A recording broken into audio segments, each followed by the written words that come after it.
Katy Boyd, who's agreed to interview for our class. So first question, Katy, what do you do for a living? So I am a personal trainer. I have been personal training for a little over 4 years now, and I absolutely love it. And I'll give it to them either, one workout a week or 3 workouts a week. I can personalize it for them. And then, which is usually a big one, especially if people don't have time to come in or don't want to make the full commitment of a personal trainer, but still want to work out on their own with a specialized workout. But that does take this side business, my little side hustle, I call it. I feel like everyone has a side hustle nowadays in the health and wellness business with Isogenics, and that helps me fill in that gap of people have their physical part worked on, now they need their nutrition part worked on, so it helps bridge it over so that people are getting the whole health and wellness experience, and I can help them in every way that I can. So that's been amazing. That's what people want these days too, an easy go one place for all their health and wellness needs. A one-stop shop. One-stop shop.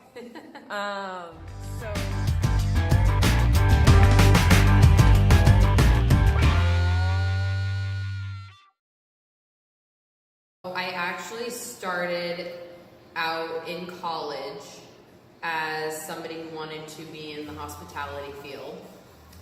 Then I decided I wanted to be a massage therapist. Then I decided I wanted to be a preschool teacher. And then I decided that none of that was for me. So this wasn't even in my scope. When I was in middle school, high school, I actually hated everything about exercise. I did not exercise. I didn't participate in any team sports, and it just wasn't my thing. Wow, that is...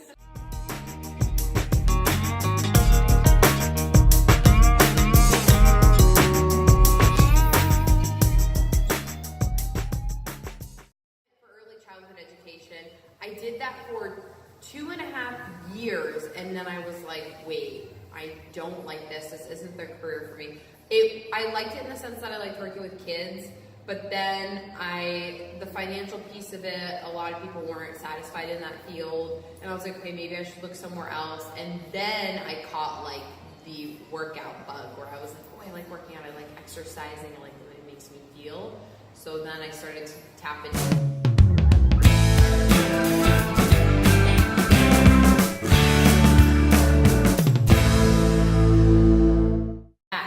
So, long story short, my now husband, who was my friend at the time, he pulled me off the cardio machines at the gym.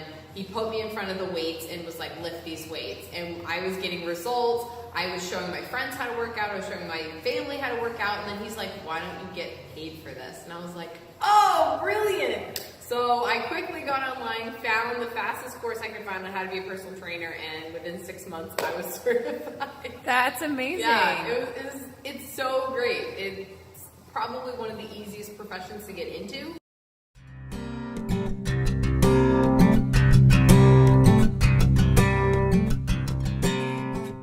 But if you're not consistent with it and you don't actually put in the effort to learn about it and stay on top of it, you're not going to stick with it. That's the only thing about it. People are like, oh, it's easy to get certified.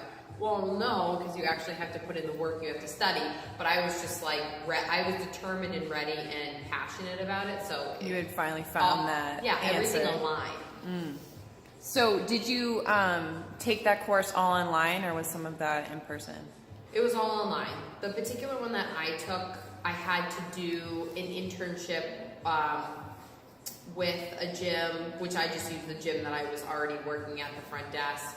And then you have to take an in-person CPR course.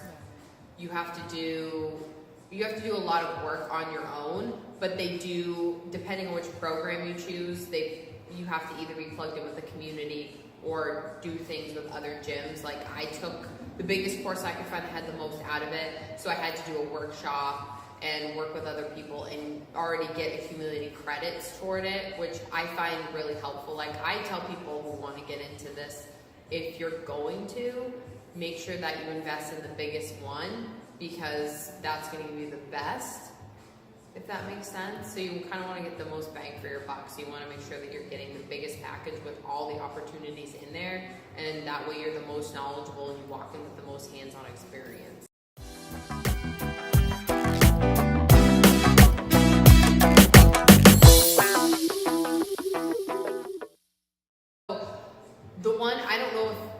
they do specifically right now is the same, but to my understanding it is. So it's a course, it lasts 180 days. There are, I want to say off the top of my head, maybe 8 to 10 weeks of actual like work that you put in.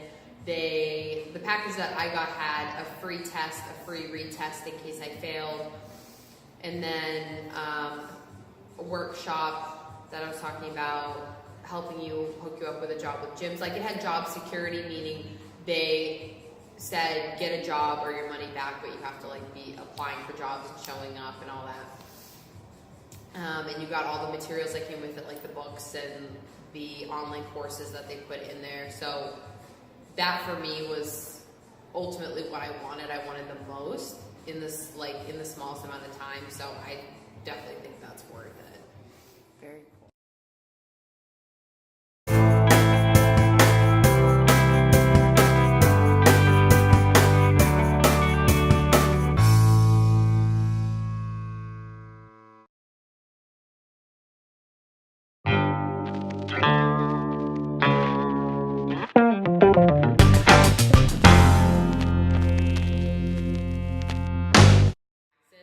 When you work for a company, like I teach fitness classes at a gym down the road. So I get to file under, I work for them, they pay me, they take out money each week. When I train here, I have to file for a 1099. So what happens is I make 100% of my money that comes in. At the end of the year when I file for taxes, they are like, okay, you owe this big old chunk out of what you made during the year because we didn't take anything out of your paycheck. So what I would suggest on that end is if you're going to do a personal business, make sure you have a good accountant who will help you in any way possible, bend over backwards for you. Also, make sure that you look into what that's going to do to you at the end of the year. Meaning, make sure you have a savings, you have money put away, and you're being knowledgeable about it, and the investments you make are business investments and not mindless spending. That's what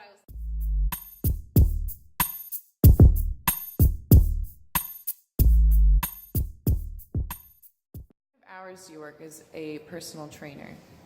Hours. This is the part that kind of scares people when they hear how early I get up in the morning, but I'm already an early bird. It's instilled, like, I swear it's instilled in my genetics, so I don't mind it. My earliest client during the week is 5:45 a.m., but for the majority of the week, they're about 6 a.m. This is the way that I run my shifts. This is the average, 6 to 8 a.m., so that's my first shift is what I call it. Then I usually come back between 9 and 10 a.m., or I go to the local gym and I teach a class, and 9 times out of 10 I'll put it back to back with another client, so that way I keep all my work together.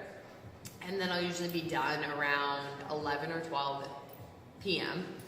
Then I give myself a little chunk of the afternoon, and nobody really ever wants to train between lunch and dinner anyways, but people will start to come back around 6 or 6:30, but I don't usually train any later than that anyways because I have a baby, but that's the beauty of it, is I get to make my own hours. So if I want to get home early and I want to put my baby to bed, or I want to be able to make dinner for my family, that's an option. I choose not to work Saturday afternoons.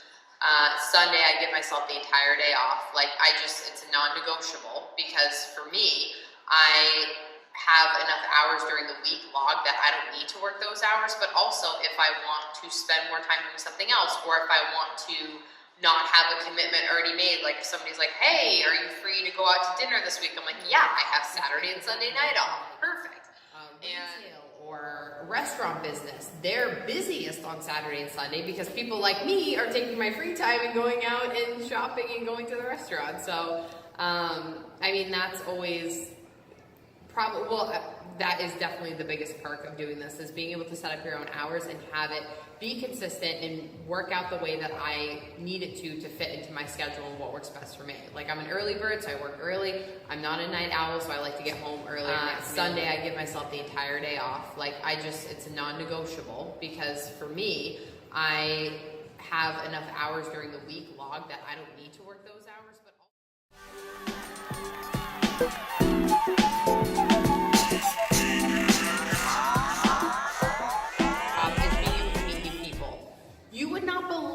spectrum of people that I get to meet. Like, I have people who are like shy and maybe want to come out of their shell, learn a little about exercise.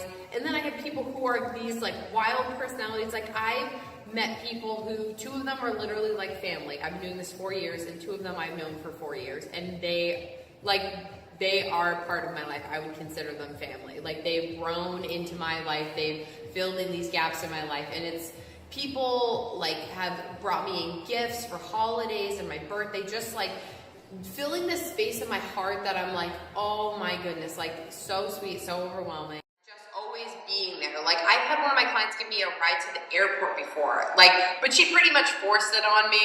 But it was just like that random act of kindness. It was just because she's like, you do so much for me, let me do this for you because I know that you need this. And that is just like something that not a lot of people get in their job. They don't get that self-satisfaction. And it's awesome because I choose to work with these people. I can help them, and in return, they give that love back to me. Because what any of you are planning on having kids one day, jobs like this, gyms are very welcoming to have your kids come in. They usually have daycares, and being here. Last week was the first week that my mom, bless her soul, she's a saint, she was away for a week. I didn't have her, but I was able to bring my daughter in, and my clients were extremely understanding, and they let her hang out and just be. But I get to bring my daughter to work, and I got paid for it, and my clients were okay with it. Most of them were like, I'd rather play with her for the hour and excuse the session because they were just like, I want to hang out with you, which I completely understand. But it's just like no other job you can do. You can't walk into your office with a baby.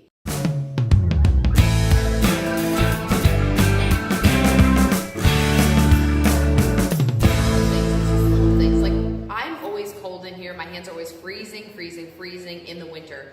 But I keep it at a very regulated temperature so that my clients don't overheat, they're not dripping sweat, but they are able to get their body temperatures up and not too high, not too low, because I don't want it absolutely frigid in here. And then in the summer, I mean, I keep it regulated with AC, which again, that's going to add to the electric bill, hence adding to what you do when you write it off for your taxes, or when you have to go pay your bills every month, like that adds up. So that's just really the only downfall. It's just all the responsibility. That is, I would say, a downfall of this job is, since I do work for myself, I have to obviously tend to my own space, which if you have your own business doing anything, you're gonna have to tend to your own stuff. You gotta deal with the trash, you've gotta clean everything. So I work for a gym, so I gotta clean my own equipment. You have to make sure that you have toilet paper, you have to make sure that you have paper towels, you have to make sure you have cleaning wipes, you have to make sure that everything stays shoveled, you have to make sure that somebody does in fact plow outside when it snows, you have to make sure that there's salt out for ice because you have to take care of your people. Like, you have to say if my yoga ball popped tomorrow, I'd have to go out and buy a new one. Like, I have to be responsible for everything in this building. If somebody throws a weight and it cracks the mirror, like things like that. I mean, it's never happened and it never will, but it's those things that you might not think about, but you're responsible for everybody that walks in and out of your building. So I have my waivers, I have to pay for insurance to cover me because I have people exercising in here.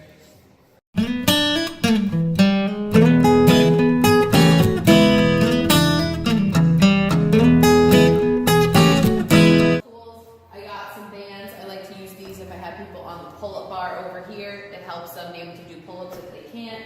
I got nice jump ropes, mini bands, resistance bands. I got a ton of these when I do bigger classes. I have my cable machine. We can do pulls, chest press, lat pull down. Got the quad extension.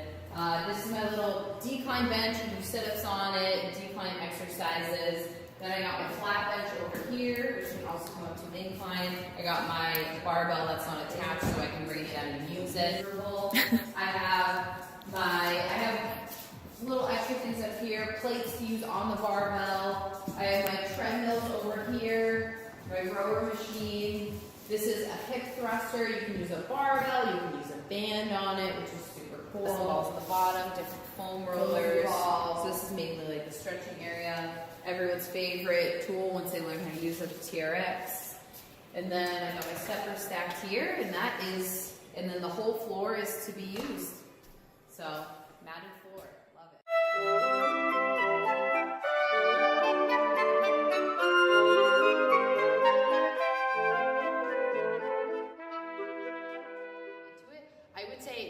talk to a personal trainer, hire a personal trainer. That's even better, because then you get the full rounded experience of it. Or go take fitness classes, because chances are the person teaching the fitness class is a trainer. It's rare that they're not. But just ask around, ask for some references, because you want to be able to sit down and chat with somebody. Because I find when I chat with people who want to be personal trainers, they have specific questions like, what do you do? How do you structure a workout? How do you find clients? How do you close a sale? Like, how do you do, and it's just things that you might not think of. When I got into it, thinking about selling to anybody made my skin crawl. I was like, oh, no. And I hated it. I didn't like the idea of talking to anybody about it. But then I realized one day, if I'm not talking to anybody about it, and if I'm not asking anybody if they want to come in and train with me, I'm going to have an empty studio every single day of my life. But that also comes with, I will say, knowing your value. If you know I am a good personal trainer, people get results from me, people want to work with me, you will attract people who want to work with you. And that's just kind of what happens over time. But you have to be comfortable in what you're doing. I had to understand that in order to teach people physical fitness and to get paid to do it, I have to bring people in the door, and I have to get them to want to write workout plans and notebooks all the time, and it started to drive me crazy to always be writing and wasting paper. So now I write all the individualized for every client on my phone. When I do scheduling, I also do most of it over my phone, over text. I try to do it in person when I'm like in contact with the person. That way we can discuss if there's any hang-ups. Here in particular, for 3 years, I have it like in my head on a cycle. I'm like, I know I have to pay for heat. I know I have to make sure I pay for this, and I have to make sure this is clean. And then you just get into this like pattern of this needs to be done, this needs to be done. I have to bring in paper towels tomorrow, and it becomes mindless work at that point. Do you